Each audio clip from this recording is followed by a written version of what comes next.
Vamos falar dessa vitória do Palmeiras, né, contra o Capivariano.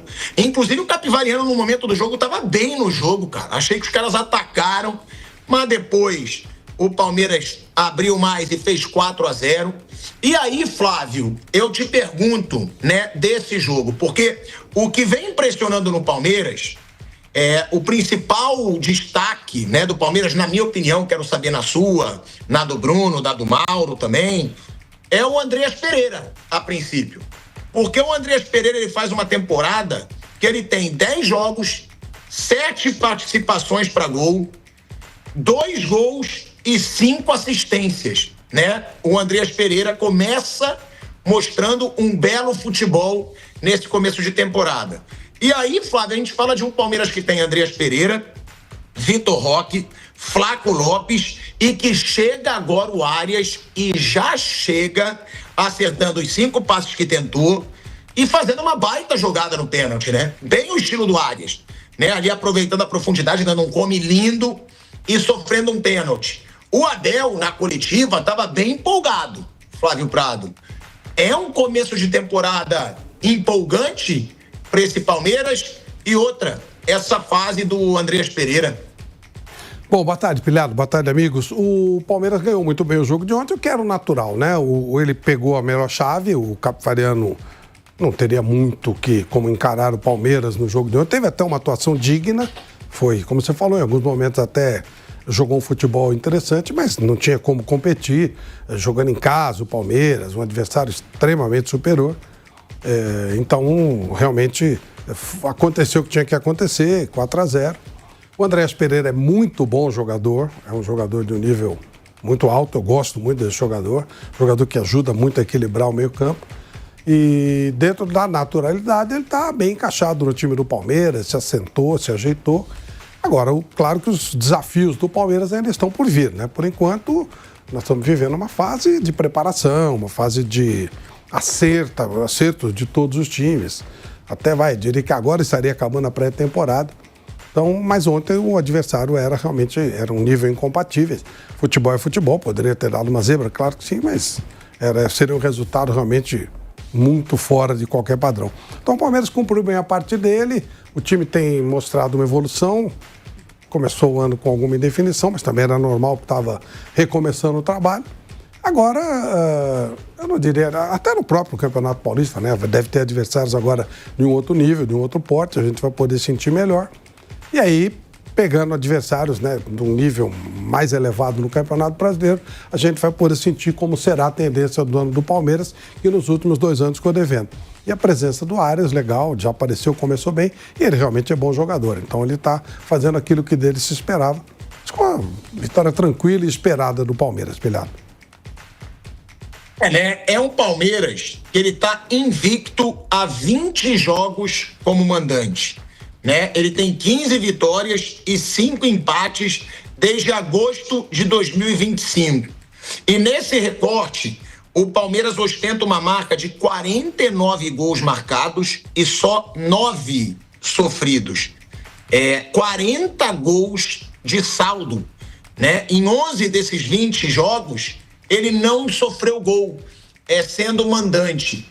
Mauro César Pereira é um Palmeiras, né, que ele começa bem a temporada. Ele vem de 2 anos que ficou devendo, porque não conquista títulos de expressão há 2 anos, teve pichação no estádio, no CT, teve cobrança presidente ao Abel Ferreira, e agora o Abel Ferreira em alguns momentos dizia, não, eu preciso de reforços, porque saíram jogadores. Agora chegou um cara de peso, que é o John Arias. E o Abel já encheu o Arias de elogio aí na coletiva de imprensa. É um começo animador, Mauro, desse Palmeiras? Ou é muito cedo para falar desse começo de temporada do Palmeiras do Abel Ferreira? Não só levando em conta, tá, o jogo contra o Capivariano, claro, que é um adversário muito abaixo. Tem que ganhar e tem que ganhar bem. Mas pelos números do Palmeiras nesse começo de temporada, até o começo no Brasileiro, é um começo empolgante ou não, Mauro César Pereira? Um começo que se espera num elenco tão caro. Se espera o quê? Depois de um ano ruim, que comece bem o ano, né? É o mínimo para fazer com tantos jogadores bons que tem o Palmeiras. Nada demais. Normal, é o esperado. Se outros não conseguem ter um bom desempenho, o problema é de outros, né? Outros clubes que têm bons jogadores, ótimos jogadores, não conseguem ter um bom momento, o problema é dos outros. O Palmeiras está fazendo a parte dele, mas não é nada de espetacular, né? Jogando no Campeonato Paulista, alguns jogos do Brasileiro, 3 rodadas apenas foram disputadas. É um começo bom, mas nada tão excepcional assim. Bom, ok, mas é o começo de temporada, gente. É que você é muito empolgadão, então você fica aí, sabe, tentando forçar uma barra pra gente ficar aqui rasgando elogio, mas não vai rolar. Comigo não vai rolar. Elogio fácil pra ninguém. Não é pro Palmeiras, não, pra ninguém. Bem, já deu pra perceber, né? Mas é um bom começo. E aí, pra ver como é que o Arias vai sair, tudo ele precisa de tempo, adaptação, mais jogos, treinamento e adversários mais desafiadores, né? O Palmeiras, de fato, pegou uma tremenda carne assada e, como eu sempre digo, você pode vencer o time mais fraco de várias maneiras, venceu com autoridade. Logo no começo já fez um gol, sem susto, sem problema, cumpriu ali o que a torcida esperava. Agora, nas fases seguintes do campeonato, no decorrer da temporada, brasileiro e tal, vamos ver como o time vai se comportar. Acho que a grande questão é ver de que maneira o Palmeiras vai aproveitar a qualidade desses jogadores que tem e, para usar de novo uma expressão do futebol americano, com menos bola aérea, mais jogo terrestre, bola pelo chão. Vamos ver se vai trabalhar assim. Se a comissão técnica terá a capacidade de fazer esse time trabalhar com a bola. Construindo. Ah, já fez isso? Sim, em alguns momentos fez, ao longo desses últimos 5 para 6 anos. Mas não foram tantos momentos assim. E agora, mais do que nunca, o elenco tem um jogador de qualidade para trabalhar com a bola no chão. Trocar passe, envolver o adversário. Pode até usar a bola longa? Claro que pode. É uma arma, é um recurso. Mas não da maneira que o Palmeiras vinha e vem usando. Lembrando que o jogo recente contra o Internacional, a vitória construída numa das muitas bolas lançadas pelos zagueiros, como vem fazendo desde antes da Libertadores e na final da competição aconteceu inclusive, e que aí o Vitor Roque, que é ótimo, conseguiu dominar, se livrar de 3 marcadores e marcar o gol. Mas é muito pouco jogar assim. O Palmeiras tem que jogar mais, tem que jogar de uma maneira que tire proveito do potencial dos atletas que o clube oferece à comissão técnica, né? O clube oferece, o clube contrata, é o Palmeiras que contrata, é o Palmeiras que tem dinheiro, é o Palmeiras que é organizado, é o Palmeiras que pode fazer aquisições como Andréas, como Felipe Anderson, como Evangelista, como Arias, como tantos jogadores, como o Vitor Roque, como o Flaco Lopes, vários jogadores muito bons que fazem parte desse elenco. Então cabe agora a comissão técnica fazer o quê? Tirar proveito daquilo que eles fazem de melhor. E tanto Arias quanto Andréas, por exemplo, não são jogadores que vão ficar vendo a bola passar por eles, né? Do zagueiro para buscar os atacantes. A bola tem que rolar mais, tem que trabalhar mais. Eu acho que isso é que vai estar faltando e que pode acontecer no decorrer do ano.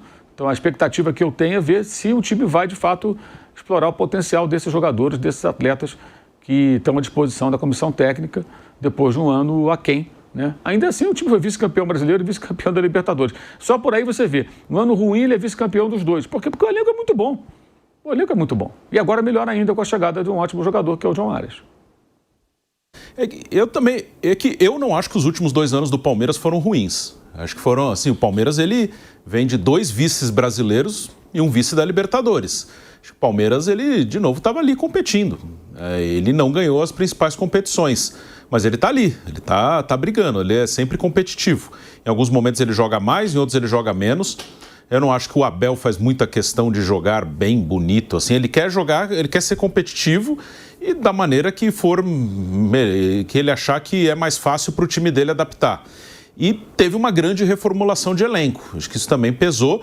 E o ponto que o Palmeiras falhou nos últimos anos foram nos grandes jogos. Isso foi uma falha bem clara do Palmeiras, tanto em 2024 quanto em 2025. Nos grandes jogos, o time foi derrotado.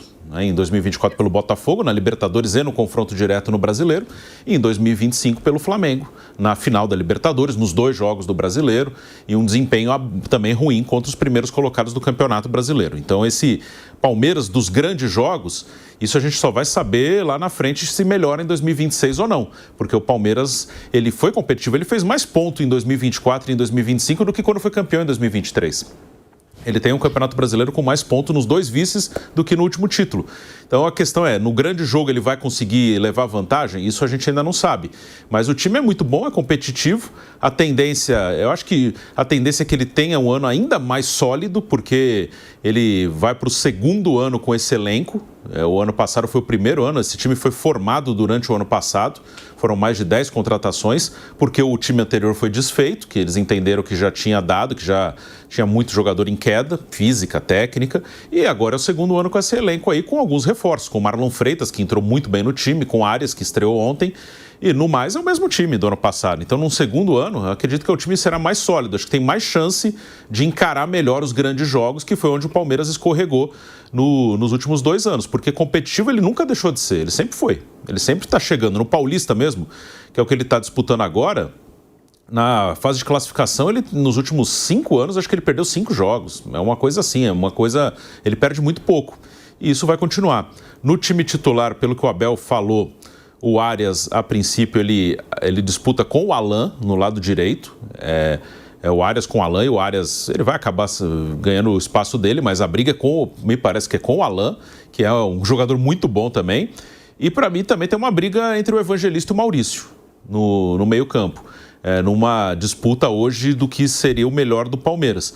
Mas é um elenco que tem opção no ataque, talvez falte um pouquinho, né? Falta gente, quando não tiver o Flaco ou o Vitor Roque, não tem um atacante de alto nível. Tem o Paulinho, mas por enquanto ele não tem, mas não tem, né? Ele tá lá, mas não joga, e não sabemos quando vai jogar. Mas eu acho que a única posição que talvez ainda tenha alguma carência para substituir é um atacante para quando Roque ou Lopes não estiverem, ou um dos dois. No mais, é um elenco forte que de novo vai estar ali brigando, vai brigar. E aí se de novo vai ser vice ou se vai ser campeão, a gente vai saber lá na reta final. Mas eu acho que é um time que tem mais chance de ganhar os grandes jogos, porque é o segundo ano com esse elenco. E o Abel falou, né, dessa situação do Arias. Eu acho que é muito óbvio que o Arias vai acabar assumindo a vaga de titular, né? Até pelo que ele custou ao Palmeiras, né? O Arias custou aí 25 milhões de euros, né, para o Palmeiras. Só que, como o Bruno disse, tem o Alan, né, que é um baita jogador da base. Eu quero perguntar aí para o Flávio e para o Mauro César Pereira, só que antes, vamos escutar o Abel falando sobre essa situação do Arias. Porque o Arias entra bem, sofre o pênalti, ele até deu beijo lá no escudo do Palmeiras. Claro, é uma malandragem, pô. O cara chegou no clube agora, ele tem que ganhar a torcida. Sofreu o pênalti ali, estava ajoelhado perto do escudo, mandou logo um beijão no escudo para ganhar uma moral. E aí o Abel Ferreira falou sobre essa chegada do Arias e por que o Arias, a princípio, está no banco, buscando aí seu espaço no time. Vamos ouvir o Abel Ferreira. Primeiro, agradecer ao Presidente que contratou um jogador deste nível e isso para mim é que é o mais importante. Eu já vos disse que eu não jogo com 11 jogadores, jogo com os 23 que temos, mais o suporte que temos sempre de jogadores que subimos da base todos os anos. Temos neste momento 28 jogadores e revezamos, ainda agora com a comunicação que temos com a equipa de sub-20 foram jogar, porque é importante para eles não só treinar connosco, mas continuar a crescer enquanto jovens, mas eu quero é tê-los comigo. Essa dor de cabeça é para mim, não quero que fiques preocupado, essa é para mim. Ter 2 jogadores deste nível é muito bom, ter o Alá, que é um jogador que tem crescido muito ao longo destes pelo menos, este último ano. Mas é sempre mais fácil quando tu tens jogadores de nível como o Gomes, como o Maurício, como o Andreas, como o Murilo, com o Marlão, desculpem, Murilo também, mas que o ajudam naquilo que é a dinâmica coletiva da equipa. Portanto, estou muito contente por ter 2 jogadores e nós precisamos disto, precisamos de refrescar, porque sabemos que os jogadores que jogam nas pontas, se vocês virem, não sou eu, é do modo geral. Há substituições que são mais frequentes, sobretudo os jogadores que são aceleradores de jogo, são jogadores centroavantes, pontas, e portanto ter esses 2 jogadores para essa posição, estou muito contente por isso. É um jogador que nos vai ajudar, vocês viram a calma que ele tem e a forma como ele sacou o penalti, não é? Mais que justo o penalti, já estava, não é? Já não sei quantos jogos que não tínhamos um penalti, não é? E já podíamos ter tido, mas é claro, e portanto é uma dor de cabeça boa, mas é isso que eu quero mesmo, é poder ter essa qualidade e tenho que te dizer sim, tu fizeste essa observação, pode jogar por dentro sim, mas nós por dentro temos o Maurício, temos o próprio Lopes que pode fazer ali a posição de zonas interiores, mas podem fazer, mas neste momento estou a contar com eles mais ou para a direita ou para a esquerda, porque às vezes se quiser jogar com os pés trocados, como estou a jogar, ou jogar com o direito na direita e esquerdo na esquerda, eles dão-me essa essa possibilidade, e agora com o regresso do Filipe ficamos nas pontas, na minha opinião, bem satisfeitos, e agora com esta situação do próprio Sousa poder jogar na frente, acho que é um jogador agudo, um jogador que nós contratámos para a ponta, mas vimos através das características que tem que pode muito bem jogar na frente numa situação como estas em que o Palmeiras está a ganhar e que pode puxar também contra-ataques, não só propor jogo, mas como também puxar contra-ataques. Mas é isso, opções boas, e agradeço por ter estes jogadores ao meu dispor. Olha aí, ó, é o Abel Ferreira falando dessa chegada do Arias, o Arias a princípio no banco, agradecendo a Leila Pereira pelo investimento. E aí, Flávio Prado, é questão de tempo, na sua opinião, John Arias como titular? Porque também tem outro lado, né? O Alan é um baita jogador e não dá, né? Vocês concordam que não dá para os dois jogarem juntos, ou dá para tentar mudar um dos dois de lado? O que você acha que o Abel deve fazer com relação a isso? E outra, Flávio, o Arias já chegou mostrando personalidade, né? Chamando o jogo o tempo todo. Bom, Pilhado, dá para jogar os dois, sim. Eu acho que dá. Claro que são os dois que tendem a jogar pelo mesmo lado, mas eu gosto muito quando o Vampeta fala: 2 jogadores ruins podem jogar juntos, 2 jogadores de alto nível não podem? Pode. Uma questão de aprimoramento. E a primeira frase do Abel, quando ele fala, ele vende a coisa para o elenco todo, que não é real. Eu preciso de todos que estão no elenco, mas na verdade a gente sabe que hoje ninguém tem 11 titulares, tem 12 não, 14, 15, 16 jogadores que jogam 90% ou 80% de todas as partidas, o tempo inteiro, uma parte. E aí nós vamos ter tanto o Alan como o Arias nessa condição. Entendo que, obviamente, até pela experiência, pela rodagem, o Arias tende a jogar mais vezes, começar mais vezes, mas entendo que o garoto vai continuar tendo muita oportunidade porque ele é muito bom.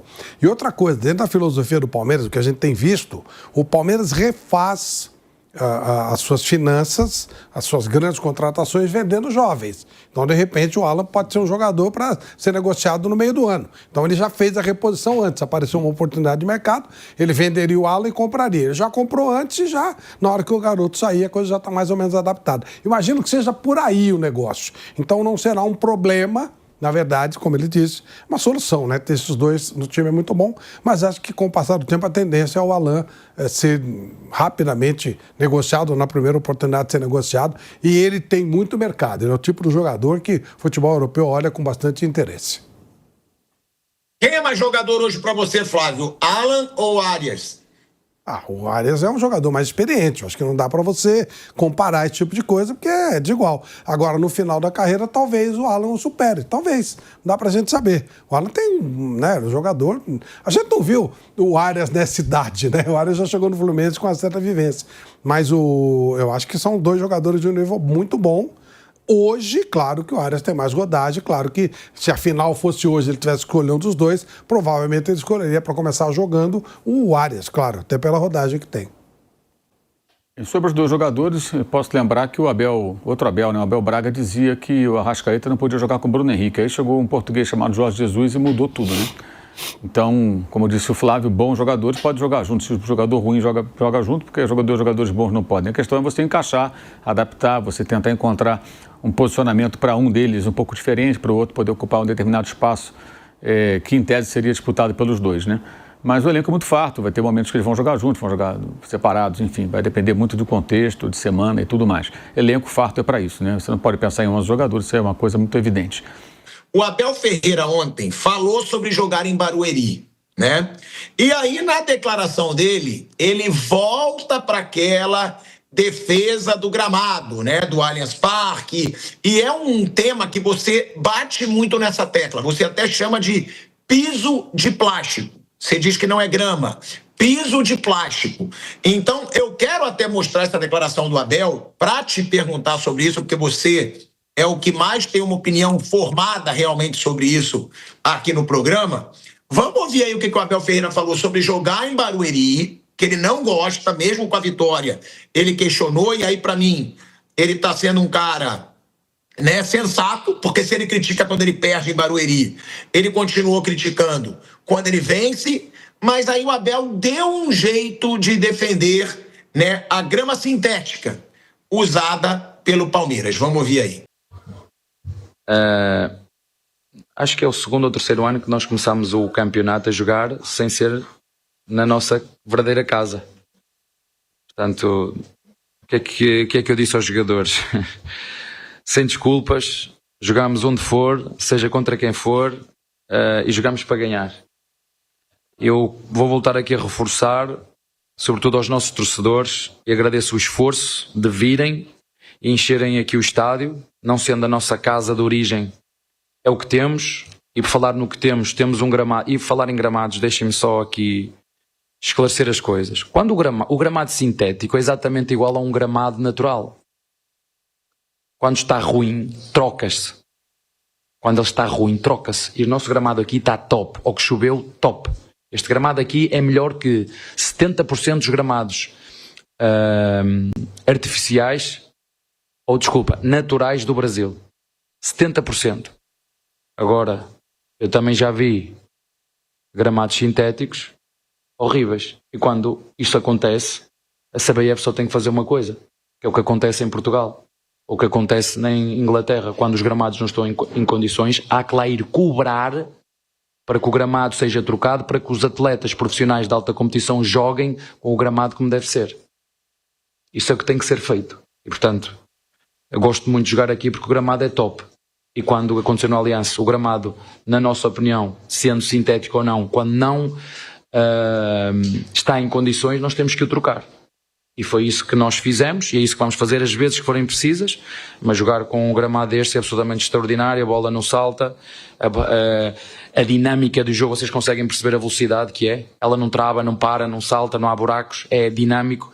Isso já estou sempre a comparar o futebol com a Fórmula 1. Os gramados ruins é como correr numa pista cheia de água, e há muitos aqui, muitos. Como é que vocês querem que um gramado dure quando duas equipas jogam 6 vezes, 7 vezes no mesmo gramado o ano inteiro? O ano inteiro, o mês inteiro. É impossível. É impossível. Então, se é para ter gramados ruins, eu prefiro sintéticos bons. Sintéticos bons, não é sintéticos ruins. Se é sintéticos ruins, há que cobrar. Se não está bom, troca. Troca. Sobre o piso de plástico, assim, é um direito de cada um emitir opinião, né? Cada um tem direito de emitir opinião. Seria interessante se tivesse feito uma lista desses 70%, não é isso? Ou 30%, que são piores, eu não entendi muito bem. Enfim, dos gramados, todos esses gramados piores do que o piso de plástico. Eu não sei que lista é essa, é uma coisa que só ele pode dizer. Enfim, mas Mauro, Oi. Ele falou que o gramado é 70%, é melhor que 70% dos outros.